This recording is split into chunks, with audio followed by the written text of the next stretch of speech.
ദിവസങ്ങളിലും ഏതെങ്കിലും ഒരു വഖത്തുകളിലൂടെ നാം ഇമാമിന്റെ പിന്നാലെ നിൽക്കുമ്പോൾ കേൾക്കുന്ന ഒരു സൂറത്താണ്. ഈ ആയത്തിലൂടെ അല്ലാഹു റബ്ബുൽ ഇസ്സത്ത് നമ്മെ ഭയപ്പെടുത്തുകയാണ്. നബിയേ, അങ്ങേക്കറിയുമോ ഹാവിയ എന്ന നരകത്തെ കുറിച്ച്? നബിയേ, ഹാവിയ എന്ന നരകത്തെ കുറിച്ച് അങ്ങേക്കറിയുമോ? അതെന്താണെന്നറിയുമോ?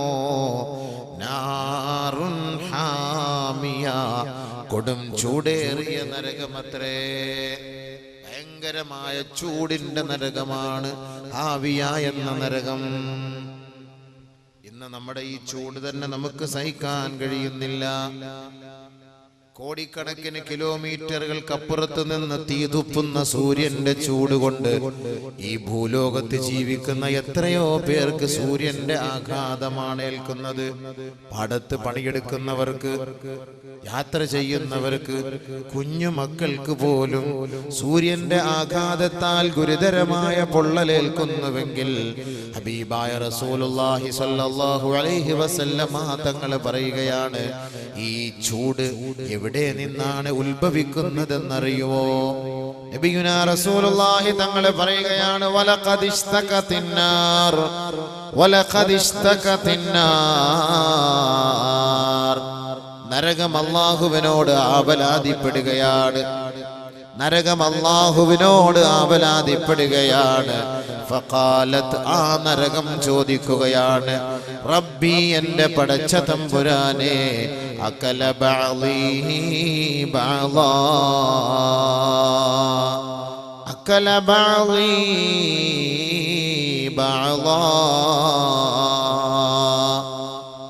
എന്റെ ചില ഭാഗങ്ങൾ തിന്നുകൊണ്ടിരിക്കുകയാണ് ചൂടിന്റെ കാഠിന്യത്താൽ, കഠിനമായ ചൂടിന്റെ ആഘാതത്താൽ ഞാൻ സ്വയം നശിച്ചു കൊണ്ടിരിക്കുന്നു പടച്ച തമ്പുരാനെ. അതിനൊരു പരിഹാരമാർഗം നീ ഇച്ഛിച്ചു നൽകണമേ റബ്ബേ. ഒരു പരിഹാരമാർഗം, എനിക്കൊരു പരിഹാരമാർഗം നിർദ്ദേശിക്കണം. ഭയങ്കരമായ ചൂട് സഹിക്കാൻ കഴിയുന്നില്ല, ഞാൻ തന്നെ സ്വമേധയാ നശിച്ചു പോവുകയാണ്. ഫഅദിന ലഹാ നഫസൈൻ. അല്ലാഹു സുബ്ഹാനഹു വ തആല നരകത്തോട് പറയുകയാണ്, 2 പ്രാവശ്യം നീ ഒന്ന് നിശ്വസിച്ചോ. 2 പ്രാവശ്യം ശ്വാസം വിടുക. ശ്വാസം ഇങ്ങനെ പിടിച്ചിരിക്കുകയാണ് ചൂട് കൊണ്ട്. 2 പ്രാവശ്യം നിശ്വസിക്കാൻ അല്ലാഹു റബ്ബുൽ ഇസ്സത്ത് നരകത്തോട് പറയുന്നു. ഒന്ന്, നഫസുൻ ഫിശ്ശിതാ വനഫസുൻ ഫിസ്സൈഫ്. കൊടും ചൂടുള്ള സമയത്ത്, നാം ഇപ്പോൾ അനുഭവിച്ചു കൊണ്ടിരിക്കുന്ന ചൂടിന്റെ സമയത്ത് ഒരു നിശ്വാസം നരകം നിശ്വസിച്ചു അത്രേ. കൊടും തണുപ്പുള്ള സമയത്തും ആ നരകം നിശ്വസിച്ചു അത്രേ. നബിയുനാ റസൂലുള്ളാഹി സ്വല്ലല്ലാഹു അലൈഹി വസല്ലമ തങ്ങൾ പറയുകയാണ്, ഫഅശദ്ദു മാ തജിദൂന മിനൽ ഹർ ഫഅശദ്ദു മാ തജിദൂന മിനസ് സംഹരീർ. നിങ്ങൾ ഈ ദുനിയാവിൽ അനുഭവിച്ചു കൊണ്ടിരിക്കുന്ന ചൂടുണ്ടല്ലോ, ആ ചൂടിന്റെ ഉത്ഭവം, അതിന്റെ ഉറവിടം നരകത്തിന്റെ ഭാഗത്ത് നിന്നാണെന്ന് നബിയുനാ റസൂലുള്ളാഹി. മനസ്സിലായോ? ചൂട് അതാണ്.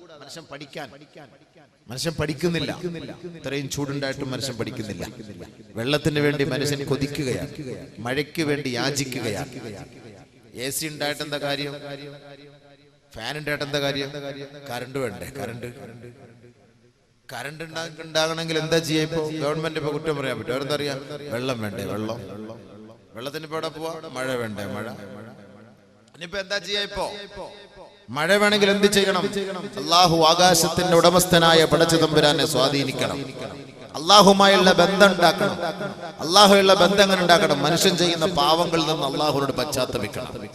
പശ്ചാത്തപിച്ചാൽ അല്ലാഹു റബ്ബുൽ ഇസ്സത്ത് നമുക്ക് ആകാശത്തിന്റെ വാതിൽ നമ്മുടെ മേലെ തുറന്നു തരും. فقلت استغفروا ربكم إنه كان غفارا يرسل السماء عليكم مدرارا ويمددكم ويمددكم بأموال وبنين ويجعل لكم جنات ويجعل لكم أنهارا. ബഹുമാനപ്പെട്ട നൂഹ് നബി അലൈഹിസ്സലാത്തു വസ്സലാം 950 വർഷക്കാല ദീനിന്റെ പ്രബോധനം നടത്തിയിട്ട് ആ ജനങ്ങൾ അല്ലാഹുവിനെ ധിക്കരിച്ച് ജീവിച്ചപ്പോ ആ ജനങ്ങളോട് അല്ലാഹുവിന്റെ റസൂൽ പോയിട്ട് പറയുകയാണ്, നിങ്ങൾ അല്ലാഹുവിലേക്ക് മടങ്ങണമേ, നിങ്ങളുടെ പാപങ്ങൾ അല്ലാഹു മാപ്പാക്കി തരും, നിങ്ങൾ ഇസ്തിഗ്ഫാർ ചെയ്യണമേ, പശ്ചാത്തപിക്കണമേ, എങ്കിൽ അല്ലാഹു റബ്ബുൽ ഇസ്സത്ത് നിങ്ങൾക്ക് ചെയ്തു തരുന്ന അനുഗ്രഹം എന്തെന്നറിയോ?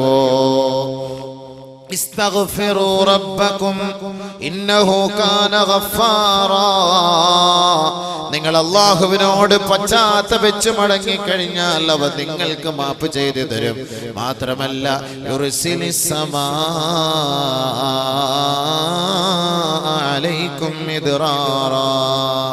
ആവശ്യാനുസരണം നിങ്ങളുടെ മനം കുളിർക്കുമാർ നിങ്ങളുടെ സസ്യങ്ങൾക്കും വൃക്ഷങ്ങൾക്കും കാലികൾക്കും ഉദരജീവികൾക്കും കുഞ്ഞുമക്കൾക്കും എല്ലാവർക്കും അവരുടെ മനസ്സിനെ തണുപ്പിക്കുന്ന നിലയിലുള്ള മഴ അല്ലാഹു വർഷിപ്പിച്ചു തരുമത്രേ. അതിനെന്താണ് പരിഹാരം? ഇസ്തിഗ്ഫാർ ചെയ്ത് റബ്ബിലേക്ക് മടങ്ങലാണ്. അതല്ലാതെ മറ്റൊരു വഴികളും അവിടെ ഇല്ല.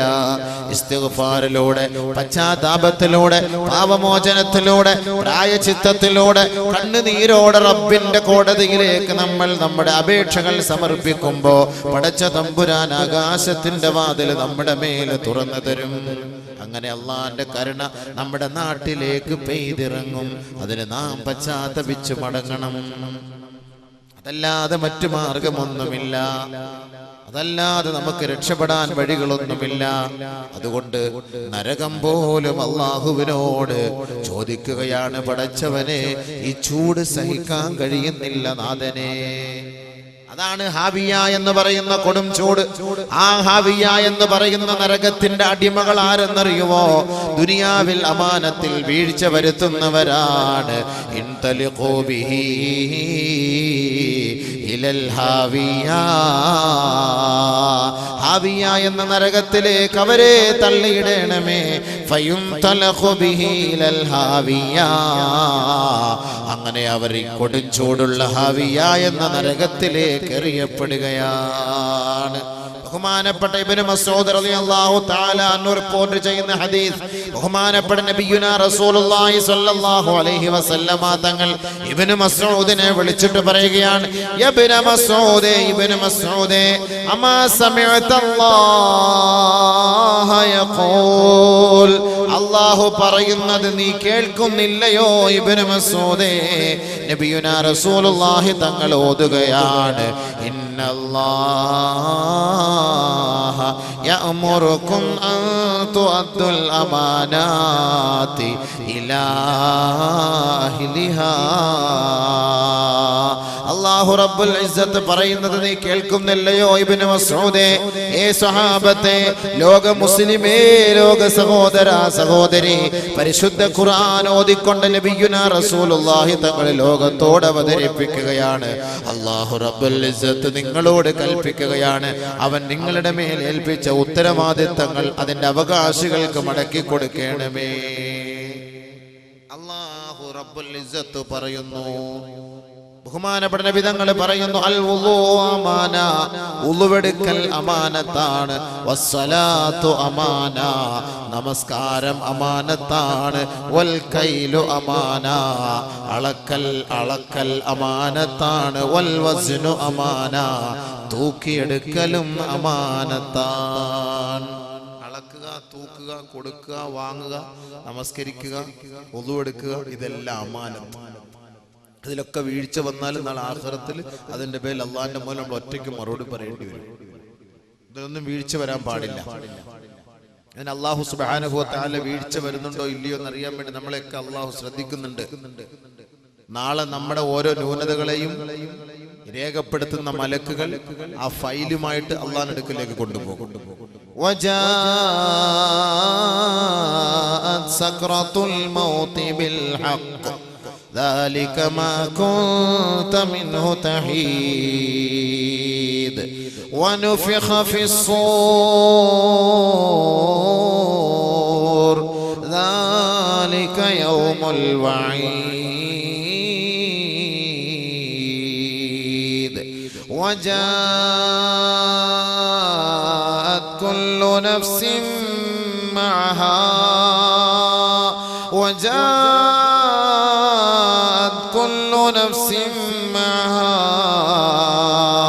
سائق وشهيد لقد كنت في غفلة من هذا فكشفنا عنك غطاءك فبصرك اليوم حديد. നാളെ മരിച്ചു പോകുമെന്ന ചിന്ത നമുക്കുണ്ടാകണം. പരിശുദ്ധ ഖുർആൻ പറയുകയാണ്, ഈ ലോകത്തിനൊരു പരിസമാപ്തി വേണം, ഈ ലോകത്തിനൊരു അന്ത്യം വേണം, ഈ ലോകം നശിച്ചു പോകണം. എങ്കിൽ മാത്രമേ ഈ മനുഷ്യൻ ചെയ്ത അധർമ്മങ്ങളും അതിക്രമങ്ങൾക്കും നാളെ റബ്ബിന്റെ കോടതിയിൽ വിചാരണ നേരിടേണ്ടി വരികയുള്ളൂ. അതിന് അള്ളാഹുവിന്റെ ഭാഗത്തു നിന്നുമുള്ള ശിക്ഷാവൻ ഏറ്റെടുക്കേണ്ടി വരിക. അതിന് ഈ ലോകം അവസാനിക്കണം, ഈ ലോകം അന്ത്യമാകണം. അതല്ലാതെ മറ്റു മാർഗമൊന്നുമില്ല. അതാണ് ഖിയാമത്തിന്റെ വിളിയാളം. ആ വിളിയാളത്തിലൂടെ അല്ലാഹു നമ്മളെ ആഖിറത്തിലേക്ക് ക്ഷണിക്കുകയാണ്. വജാത് സക്രത്തുൽ മൗതി ബിൽ ഹഖ് ദാലിക മാ കുൻത മിൻഹു തഹീദ്. മരണത്തെ ഭയപ്പെടാത്ത മനുഷ്യനോട് ചോദിക്കുകയാണ്, മരണത്തെ മതിമറന്ന് ജീവിക്കുന്ന മനുഷ്യനോട് അല്ലാഹുവിന്റെ ചോദ്യമാണ്. വജാത് സക്രത്തുൽ മൗതി ബിൽ ഹഖ്. മരണം അതിന്റെ യാഥാർത്ഥ്യവുമായി നിന്റെ വീട്ടിലേക്ക് കടന്നു വരുമ്പോ, നിന്റെ ബെഡ്റൂമിലേക്ക് കടന്നു വരുമ്പോ, നീ ഏതൊരു ഭാഗത്താണോ ആ ഭാഗത്ത് മരണം നിന്നെ മാടി വിളിക്കുമ്പോ,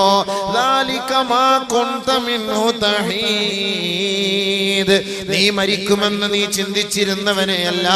ഞാൻ യുവാവാണ്, എനിക്ക് വയസ്സ് 25, ഞാനിപ്പോൾ മരിക്കുകയില്ല, ഞാൻ വയസ്സായിട്ടേ മരിക്കുകയുള്ളൂ, ഞാൻ 70 വയസ്സ് വരെ ജീവിക്കും, അങ്ങനെ നരച്ചിട്ടാണ് ഞാൻ മരിച്ചു പോവുക. അതുകൊണ്ട് ഞാൻ 50-60 വയസ്സ് വരെ എന്ത് തോന്നിയ വാസവും തമ്മാടിത്തരവും ഈ നാട്ടിൽ ഞാൻ ചെയ്യുമെന്ന് ആഗ്രഹത്തോടു കൂടി നടക്കുന്ന ചെറുപ്പക്കാരാ, നിന്റെ മരണത്തിലേക്ക് നിന്നെ മാടി വിളിക്കപ്പെടുമ്പോ അതാ മലക്ക് വന്ന് നിന്നോട് ചോദിക്കുകയാണ്,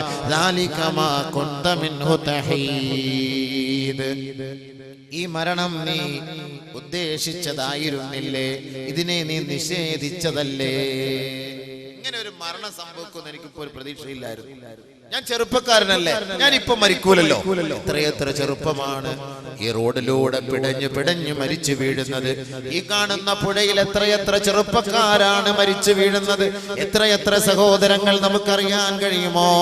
ചെരുപ്പിന്റെ വാറ് പോലെയാണ് മരണം നിന്നെ അനുഗമിക്കുന്നതെന്ന് നബിയുനാ റസൂലുള്ളാഹി സല്ലല്ലാഹു അലൈഹി വസല്ലം.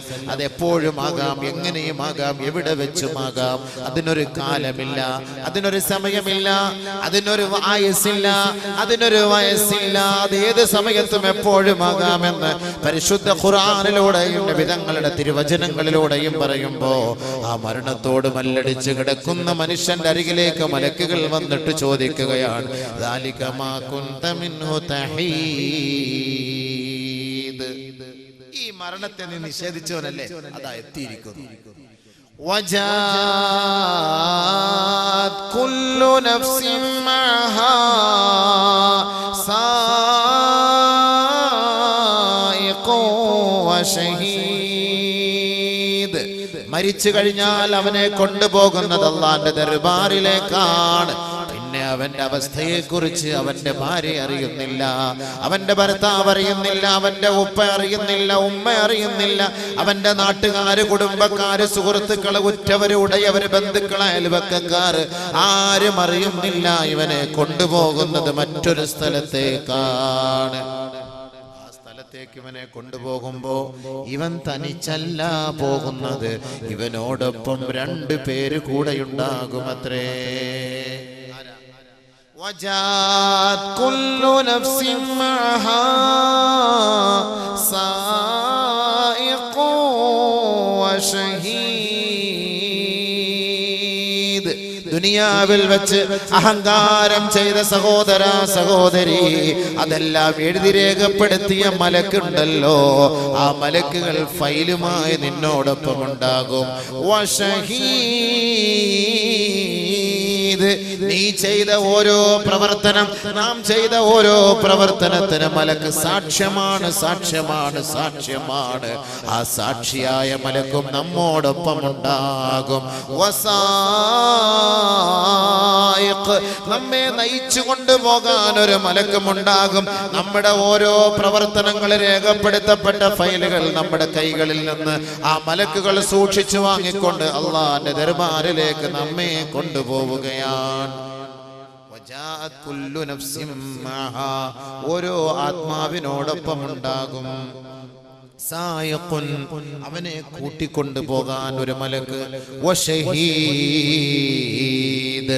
ദുനിയാവിൽ അവൻ ചെയ്ത ഓരോ തെറ്റുകുറ്റങ്ങൾക്കും സാക്ഷ്യം വഹിച്ച മലക്ക്. രണ്ടുപേരുണ്ടാകും. ഇവിടുത്തെ ജയിലിൽ കണ്ടിട്ടില്ല, പോലീസ് കൂട്ടിക്കൊണ്ടുപോകുമ്പോൾ കോടതിയിലേക്ക് കൈവിലങ്ങ് വെച്ചുകൊണ്ടുപോകുമ്പോൾ രണ്ടുപേര്, ഒരു പോലീസ് വലതു ഭാഗത്ത്, ഒരു പോലീസ് ഇടത് ഭാഗത്ത്, ഗൺമാനുമായിട്ട് ഇങ്ങനെ രണ്ടുപേര്. അപ്പൊ ഇങ്ങനെ രണ്ട് കൂട്ടർ അപ്പുറത്തും ഇപ്പുറത്ത് നിൽക്കുന്നത് പോലെ ഇവനെ അള്ളാന്റെ അടുക്കലേക്ക് കൊണ്ടുപോകുന്നത് ഒറ്റയ്ക്കല്ല, രണ്ട് മലക്കുകളുടെ സാന്നിധ്യത്തിൽ നേരെ കൊണ്ടുപോവുകയാണ്. എന്നിട്ട് അള്ളാഹ് ചോദിക്കാണ്, എങ്ങോട്ട് കൊണ്ടുപോവാണ്, എങ്ങോട്ട് കൊണ്ടുപോവുകയാണ്? ഇപ്പൊ നമ്മൾ ഇതൊന്നും വാത് പറഞ്ഞാലോ ആയത്തോതിയാലൊന്നും കേറൂല, ഉള്ളിലേക്ക് കയറൂല. ആ സമയത്ത് ഇവൻ നിലവിളിക്കും, പിന്നെ എങ്ങോട്ട് കൊണ്ടുപോകും? അപ്പോൾ മലക്കൾ അവനോട് പറയും, ലഖദ് കുൻത ഫീ ഗഫ്ലത്തിൻ മിൻ ഹാദാ,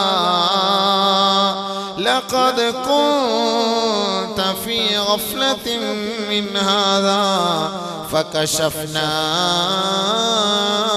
അൻക ഗിതാഅക ഫകശഫ്നാ അൻക ഗിതാഅക فبصرك اليوم حديد. ദുനിയാവിൽ അശ്രദ്ധനായി കഴിഞ്ഞവനല്ലേ നീ? പള്ളിയുടെ ഓരത്ത് താമസിച്ചിട്ട് ബാങ്ക് വിളി കേട്ടിട്ട് പള്ളിയിൽ പോകാത്തവനല്ലേ നീ? പരിശുദ്ധമായ റമദാൻ സമാഗതമായിട്ട് റമദാനിന്റെ രാപ്പകലുകളിൽ കുടിച്ച് രസിച്ച് രമിച്ച് കളിച്ച് ജീവിച്ചവനല്ലേ നീ? സാമ്പത്തികമായി കഴിവുകൾ ഉണ്ടായിട്ട് സാദിക്കളുടെ അവകാശം എന്ന നിലയിൽ സക്കാത്ത് കൊടുക്കാത്തവനല്ലേ നീ? അള്ളാഹു നിനക്ക് ആയുസ്സും ഊർജവും ഓജസ്സും തേജസ്സും നൽകിയിട്ട് അത് റബ്ബിന് വേണ്ടി സമർപ്പിക്കാത്തവനല്ലേ നീ? എത്രയെത്ര പാഠങ്ങളാണ് നിന്റെ മുന്നിൽ വന്നിട്ട് അതെല്ലാം പുച്ഛിച്ചു തള്ളിയവനല്ലേ നീ? ലഖദ് കുൻത ഫീ ഗഫ്ലത്തിൻ മിൻ ഹാദാ. നാളെ നിന്നെ തെളിച്ചു കൊണ്ടുവരുമെന്ന ഈ ഭയാനകത നിറഞ്ഞ ഈ മൈശറാവൻ സമ്മേളന നഗരിയിലേക്ക് മനുഷ്യ നിന്നെ കൊണ്ടുവരുമെന്ന് പരിശുദ്ധ ഖുർആനിലൂടെ നീ കേട്ടിട്ട് അത് നീ പുച്ഛിച്ച് തള്ളിയവനല്ലേ? ഫകശഫ്നാ അൻക ഗിതാഅക ഫബസറുകൽ യൗമ ഹദീദ്. നിന്റെ ആ മൂടുപടം ഞങ്ങൾ ഇപ്പോ പിച്ചി ചീന്തിക്കളഞ്ഞു, അത് മുറിച്ചു കളഞ്ഞു, അത് പൊട്ടിച്ചു കളഞ്ഞു. ഇപ്പോ നിന്റെ കണ്ണിന് മൂർച്ച കൂടുതലാണ്. ഇപ്പൊ നമുക്കൊന്ന് നോക്കുമ്പോ വലിയ മൂർച്ചയില്ല. ഇപ്പൊ നമ്മുടെ കണ്ണിന് നല്ല കാഴ്ച, പവർ. ഇശൽ നിലാവിലേക്ക് നോക്കാൻ നല്ല പവറാണ്, മഴവിൽ മനോരമയിലേക്ക് നോക്കാൻ നല്ല പവറാണ്, കുങ്കുമത്തിലേക്ക് നോക്കാൻ നല്ല പവറാണ്, വെറുതെ അല്ല ഒരു ഭാര്യയിലേക്ക് നോക്കാൻ നല്ല പവറാണ്. ഖുർആൻ തുറന്നു വെച്ചാൽ ഷോർട്ട് സൈറ്റ് അല്ലെങ്കിൽ ലോങ് സൈറ്റ് വെള്ളം എടുത്ത് പവർ കുറവ്. നാളെ ആഖിറത്തിലേക്ക് പോകും, മരിച്ചു പോകും, ഖബറിൽ പോയി കിടക്കാനുള്ളതാണ്. ഇതെല്ലാം അങ്ങോട്ട് മാറ്റുകയാണ്, പവർ കുറവ്. ഇതെല്ലാം നിഷേധിക്കും, ഒന്നും ചെയ്യൂല. എത്ര പറഞ്ഞാലും ഇതിലൂടെ കേൾക്കും, ഇതിലൂടെ പോകും. ഇവനെ നാളെ തെളിച്ചു കൊണ്ടുപോകുമ്പോ മലക്കൾ ചോദിക്കാൻ, ലഖദ് കുൻത ഫീ ഗഫ്ലത്തിൻ മിൻ ഹാദാ ഫകശഫ്നാ അൻക ഗിതാഅക ഫബസറുകൽ യൗമ ഹദീദ്. ഇപ്പൊ നിനക്ക് കണ്ണിന് നല്ല മൂർച്ചയുണ്ടല്ലേ? ഇപ്പൊ നീ മനസ്സിലാക്കുന്നത് യാഥാർത്ഥ്യമാണ്, ഇപ്പൊ നീ മനസ്സിലാക്കുന്നില്ലേ? പക്ഷെ അവിടെ പറഞ്ഞിട്ട് എന്ത് കാര്യം? അവിടെ പറഞ്ഞിട്ട് എന്ത് കാര്യം? നാളെ ഇവനെ കൊണ്ടുപോവുകയാണ്, ഇവനോട് ചോദിക്കുകയാണ്, നിനക്ക് ദുനിയാവിൽ അള്ളാഹു നിന്നെ ഏൽപ്പിച്ച അമാനത്ത് നീ നിറവേറ്റാതെ ഇപ്പോൾ എന്നെ ഒന്ന് മടക്ക് എന്ന് പറഞ്ഞിട്ട് കാര്യമില്ല. ഉടനെ അള്ളാന്റെ ചോദ്യം, നീ എന്തിനാണ് നിലവിളിക്കുന്നു? അവലം നുഅമ്മിറുകും മാ യതദക്കറു ഫീ മൻ തദക്കർ വജാഅകുമുൻ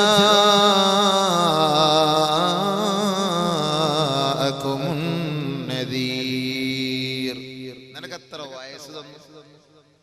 നല്ല ചുള്ളനായിട്ട് നല്ല നടന്നില്ലേ, നല്ലവനായിട്ട് നടന്നില്ലേ, നല്ല ആരോഗ്യം തന്നില്ലേ, നല്ല സൗന്ദര്യം തന്നില്ലേ, കഴിവ് തന്നില്ലേ? എത്ര വയസ്സ് തന്നു? ചിന്തിക്കാൻ ഞാൻ കഴിവ് തന്നില്ലേ? ഖുർആൻ മലയാളത്തിൽ, ഇംഗ്ലീഷിൽ, ഉറുദുവിൽ നീ നെറ്റ് ഒന്ന് അമർത്തിയാൽ ഏത് ദുനിയാവിലുള്ള ഏത് അറബി വാക്കുകൾ നിനക്ക് കിട്ടുമല്ലോ. ഇതൊക്കെ നിന്റെ കയ്യിൽ ഞാൻ തന്നില്ലേ? നാളെ ചോദ്യം വരും. നെറ്റൊക്കെ ഉപയോഗിക്കുമ്പോൾ ചോദ്യം ഉണ്ടാകും. ഇതൊക്കെ അല്ല നമ്മുടെ കയ്യിൽ തുറന്നു തന്നു. ഇസ്ലാം നിയമം പഠിച്ചോ. അവലം നുഅമ്മിറുകും മാ യതദക്കറു ഫീ. മാത്രല്ല ഇതൊക്കെ പരിചയപ്പെടുത്തി തരാൻ ഒരു ദൂതനെ നിങ്ങൾക്ക് ഞാൻ നിയോഗിച്ചു തന്നില്ലേ? വജാഅകുമുൻ നദീർ. ഒരു ദൂതനെ ഞാൻ നിങ്ങൾക്ക് നിയോഗിച്ചെന്നില്ലേ? നബി സല്ലല്ലാഹു അലൈഹി വസല്ലം തങ്ങളെ നമുക്ക് പഠിപ്പിച്ചെന്നു. നബി സല്ലല്ലാഹു അലൈഹി വസല്ലം തങ്ങൾ വഫാത്തായതുകൊണ്ട് ഖുർആൻ നമുക്ക് പഠിപ്പിച്ചു തരാൻ ആരുമില്ലായിരുന്നു. നമ്മുടെ ഏത് നാട്ടിലെ മദ്രസകളിൽ പോയാലും ആദ്യമായി നമ്മളെ ഖുർആൻ പഠിപ്പിച്ചിരുന്നു. അതിന്റെ അർത്ഥങ്ങൾ മനസ്സിലാക്കി തരുന്നു. ഇസ്ലാമിന്റെ നിയമങ്ങൾ, ബാലപാഠങ്ങൾ പഠിപ്പിച്ചെന്നില്ലേ? വജാഅകുമുൻ നദീർ. അവൻ സമ്മതിച്ചേ മതിയാവൂ. അള്ളാന്റെ മുന്നിൽ ഇവൻ നാളെ കളവ് പറയാൻ പറ്റൂല. കുല്ലമാ ഉൽഖിയ ഫിയാ ഫൗജുൻ സഅലഹും ഖസനതുഹാ അലം യഅതികും നദീർ ഖാലൂ ബലാ ഖദ് ജാഅനാ നദീർ ഫകذبنا وقلنا ما نزل الله من شيء إن أنتم إلا في ضلال كبير. ഓരോ സംഘങ്ങളായി അമാനത്ത് സൂക്ഷിക്കാതെ ആഖിറത്തിലേക്ക് പോകുന്നവരെ ഓരോ സംഘങ്ങളായി നരകത്തിലേക്ക് വലിച്ചെറിയപ്പെടുമ്പോ അവർ ആ മലക്കുകളോട് കരഞ്ഞു കേണപേക്ഷിക്കുകയാണ്, ഞങ്ങളെ ഒന്ന് മടക്കുമോ, ഞങ്ങളെ ഒന്ന് രക്ഷപ്പെടുത്തുമോ? ഉടനെ ആ മലക്കുകൾ അവരോട് ചോദിക്കുകയാണ്, അലം യഅതികും നദീർ. ഇങ്ങനെ ഒരു മഹാസംഭവം ഉണ്ടാകുമെന്ന സത്യം നിങ്ങളുടെ മുന്നിൽ ആരും ഓതി തന്നില്ലയോ? ആരും അറിയിച്ചു തന്നില്ലയോ? ആരും പഠിപ്പിച്ചു തന്നില്ലയോ? വെറുതെയല്ല ഈ വാള് സംഘടിപ്പിച്ചത്, വെറുതെയല്ല. കാസർഗോഡിന്റെ തെരുവോരങ്ങളിൽ ദിനേന വാള് പരമ്പരകളാണ്, മതവിജ്ഞാന സദസ്സുകളാണ്. ഓരോ മുക്കിലും മൂലകളിലും പ്രഗത്ഭരും പ്രശസ്തരും വന്ന് പ്രഭാഷണം നടത്തുമ്പോ ഇതൊരു ചടങ്ങല്ല, ഇതൊരു ചടങ്ങ് ല്ല, ഇതൊരു അമാനത്താണ്, ഇതൊരു അമാനത്താണ്. ഇവിടെ ഒരുമിച്ച് കൂടിയവരും ഇവിടെ സന്നിഹിതരായവരും ഇവിടെ സന്നിഹിതരാവാത്തവരും നാളെ റബ്ബിന്റെ കോടതിയിലേക്ക് പോകുമ്പോ നിങ്ങളോട് ചോദിക്കുകയാണ്, അലം യഅതികും നദീർ. നിങ്ങൾക്കൊരു ദൂതൻ കടന്നു വന്നില്ലയോ, താക്കീതുകാരൻ വന്നില്ലയോ എന്ന് ചോദിക്കുമ്പോ ഖാലൂ ബലാ ഖദ് ജാഅനാ നദീർ. ഒന്നടങ്കം അവര് പറയുമത്രേ, അതേ അല്ലാ, ഒരുപാട് വാള് ഞങ്ങൾ കേട്ടവരാണ്, ഒരുപാട് ദൂതന്മാർ, ഒരുപാട് ഉസ്താദുമാർ ഞങ്ങൾക്ക് വന്ന് പഠിപ്പിച്ചു തന്നതാണ്. പക്ഷേ ഞങ്ങൾ അതെല്ലാം കളവാക്കി പുച്ഛിച്ചു തള്ളി പടച്ചവനെ. എടുത്തെല്ലാം അത് വലിയ കാര്യം കൊടുത്തില്ല, അല്ലെ കാര്യാക്കിയില്ല. എന്നിട്ട് ഞങ്ങൾ പറഞ്ഞെന്നറിയോ, വഖുൽനാ മാ നസ്സലല്ലാഹു മിൻ ശൈഇൻ അൻതും ഇല്ലാ ഫീ ളലാലിൻ കബീർ വാളിന് വേണ്ടി വിളിക്കുന്നവരോട് ഞങ്ങൾ പറയും, നിങ്ങൾക്ക് വേറെ തൊഴിലൊന്നുമില്ലയോ? തൊഴിലൊന്നുമില്ലയോ? നിങ്ങൾക്ക് വേറെ പണിയൊന്നുമില്ല മനുഷ്യന്മാരെ? നിങ്ങൾ ഈ വാത് വെച്ചിട്ട് എന്ത് പുണ്യോട്? ആര് നന്നാവാൻ? ആര് രക്ഷപ്പെടാൻ? നന്മകളൊക്കെ പ്രവർത്തിപ്പിക്കുമ്പോ എന്ത് ചെയ്യാൻ? എന്ത് ഗുണങ്ങളാണ്? ഇതുകൊണ്ട് എന്ത് നേട്ടമാണ് സമുദായത്തിനുള്ളത്? തങ്ങന്മാരെ കൊണ്ട് എന്ത് നേട്ടം? എന്ത് ഗുണമുണ്ട്? എല്ലാരും വന്ന് കല്ലെടുന്ന് ഉദ്ഘാടനം ചെയ്യും, എന്ത് ഫായിദ? അവരെല്ലാം വന്ന് ഉപദേശിക്കുമ്പോ അതെല്ലാം പുച്ഛിച്ച് തള്ളിയില്ലേ? അങ്ങനെ ഒന്നും ഗുണമില്ല, ഫായിദയില്ല, പ്രയോജനമില്ല എന്നെല്ലാം തള്ളിയില്ല അന്ന് പറഞ്ഞപ്പോ. എന്തിനാണ് ഇപ്പൊ ഇവിടെ ഒരു സ്മാരകം? എന്തിനാണ് ഇപ്പോൾ ഒരു ഓഫീസ്? എന്തിനാണ് ഈ പൊതുപ്രവർത്തനം? എന്തിനാണ് ഇവിടെ കുഴൽ കണ്ടു കുടിച്ചെടുക്കുന്നത്? എന്തിനാണ് ഇവിടെ വെള്ളം കൊടുക്കുന്നത്? ഒരുപാട് നന്മകൾ ചെയ്യുന്നു. പല പണ്ഡിതന്മാരുടെ സാദാത്തുക്കളുടെ പേരിൽ ഒരുപാട് നന്മകൾ ചെയ്യുമ്പോൾ അതിനെയൊക്കെ പുച്ഛിച്ചു തള്ളുന്നു. നിനക്ക് വേറെ ജോലിയൊന്നുമില്ല എന്ന് പറഞ്ഞിരുന്നവരല്ലേ നിങ്ങൾ? നാളെ ചോദ്യം ഉണ്ടാവും. അപ്പൊ അവർ പറയും, ഞങ്ങൾ അതൊക്കെ പറഞ്ഞു, പക്ഷേ ഇപ്പൊ ഞങ്ങൾ ഖേദിക്കുന്നു. അതുകൊണ്ട് ഞങ്ങൾക്കൊരു ചാൻസ് കൂടെ കിട്ടും. ഒരു ചാൻസ് കൂടെ ഞങ്ങൾക്ക് നാട്ടിലേക്ക് മടങ്ങിപ്പോയി ഇനി നല്ല ഇബാദത്തുകളൊക്കെ ചെയ്ത് ഞങ്ങൾ നല്ല അമലുകൾ ചെയ്ത് മടങ്ങി വരാം. എവിടെ കിട്ടാൻ? പോയത് പോയി, കിട്ടി, നഷ്ടപ്പെട്ടത് തന്നെ. ഇനി ഒരിക്കലും തിരിച്ചു വരാൻ പറ്റൂല.